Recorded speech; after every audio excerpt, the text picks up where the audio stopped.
Good morning, good afternoon, guys. Welcome back to another video. My name is Powers and I'm here to talk. The content that I've been doing was really amazing. That the channels they were taken. Thanks so much for the journey, guys, you gave me through all the trips, the reaction videos, the promotions, everything that we did on that channel was really amazing. But when I decided to come back on YouTube, I came back with change that has affected Africa, change that has affected people, but people cannot see that, and the political part of it has covered it and take all the value of it.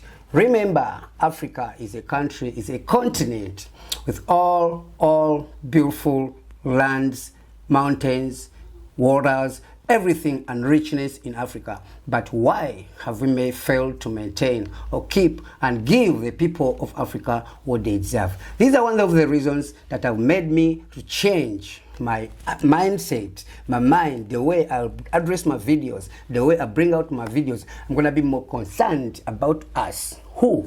Africans. So on this channel, guys, that I created, that made my mind change totally, because there are some hidden truth that has to be talked about by people who are not in Ethiopia, who are not in Eritrea, who are not in Zimbabwe, who is not in Congo, Equatorial Guinea. Like, Africa is facing a lot of problems, but they are caused by who? The engagement that will open to people outside and give them access, actually give them manpower. They manipulate us because we are weak.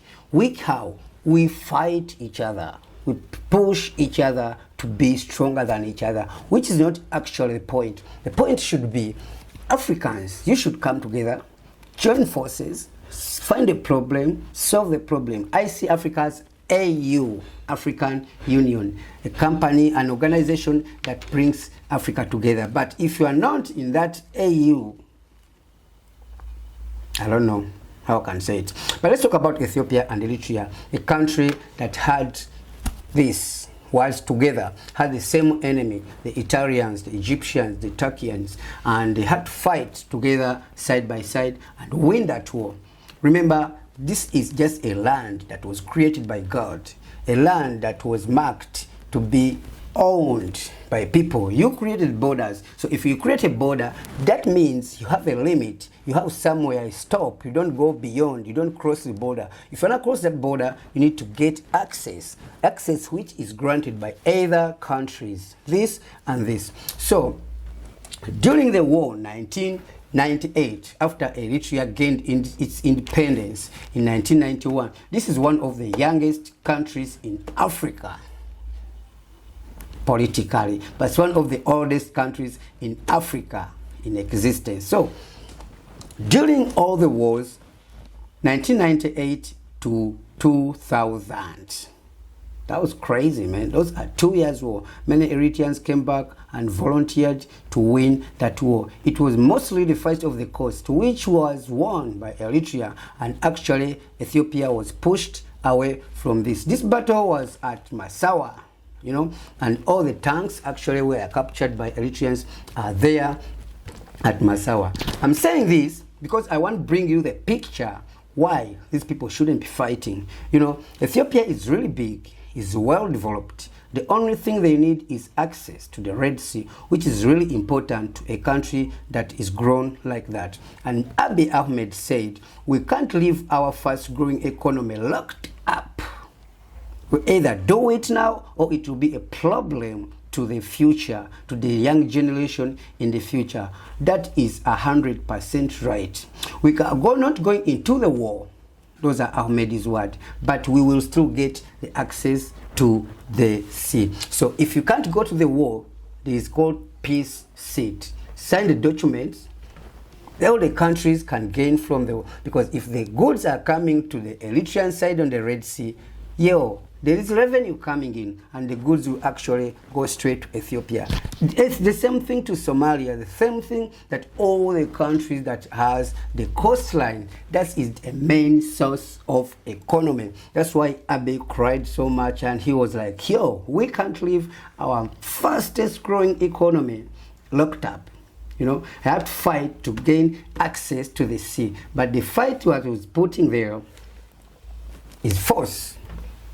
which I don't know is going to work. Ethiopia and Eritrea were once brothers. They fought against all colonialism, and Ethiopia put a place where they can do everything, grow the economy, and Eritrea had its own. Remember, the port, the Red Sea, was a primary day trade for Ethiopia before independence and during the independence. So when the Eritreans go into independence, it was really, really hard for like Ethiopians to just come and do whatever they were doing. But still they had access, like I said, until 1998 when the war came out. So the fight of Ethiopia, for me and Eritrea, it's not only because of the cost. You know, Eritrea is rich. Guys, you need to go to Eritrea and see what is really there. One of the most beautiful countries I've ever seen on the planet. The country above the sea level, man, on top of mountains. And when you slope down, bro, it's crazy. So Eritrea would have been the New York of Africa. I'm gonna make those points in two ways. You understand? Since the gain of independence in 1991, Eritrea has had only one president, which is really so hard for everyone to answer kind of question. Why? There's no elections. That's what they call dictatorship. People say this man is a dictator. Many Eritreans say he's a dictator. The world describe him as the worst dictator, and the world actually describe Eritrea as the North Korea of Africa, which is actually true, because life in Eritrea is really hard. The country doesn't change, the president doesn't change, the system doesn't change. Reason is hidden. But when Ethiopia come in and try to uncover most of those things through the port, trying to get the Red Sea, but there are so many things that Ethiopia, I think, they need to uncover from Eritrea. So my point in this video is, before I give up more opinions of mine from more countries in Africa, like I said, I'm going to make more videos like this to tell you which is which. Ethiopia and Eritrea, they have to sit down. How? That's a coastline that produces most income in many countries, which has the land that at the sea level, and we get small pieces, countries that are landlocked. So if Ethiopia, how big has developed, can use its chance of development and the economy they have now, and sit down with Eritrean president Isaias Afwerki, and they say, you know what, this is a problem that is affecting Eritrea, and this is the problem that affecting Ethiopia. I've seen the war in Tigray. Ethiopians are saying we are not the Tigray. Eritreans said we are not the Tigray. Then who are the Tigray? That will be another topic in this video. But in this video, I'm not done at all anything. I'll give you a side separately. The story of Ethiopia, the story of Eritrea, the story of Somalia, the story of Sudan. All you need to do, subscribe to this channel and make it cool, because listen, the content changed. I know history, I live out history, I'll talk what the people want to know, which is not talked about. I have my friends who are going to join me, and we are going to make live streams every week, talk about these political issues. You've seen so much going on. Look at Burkina Faso, man. Look at Congo. Like, everything in Africa is going down. It's not because of the people living in Africa, it's because of people and the ideas they get from outside, and they promise you so many things that you can't get, and they tell you something different, and they do something different. My name is Powers, and I'm gonna elaborate. This was just to tell you I love Ethiopia, I love Eritrea. I took a trip to Eritrea, I took a trip to Kenya, I took a small trip into Ethiopia, which I didn't go deep, and I'm planning actually to do that. So listen, subscribe to this channel, put a comment in the comment section below.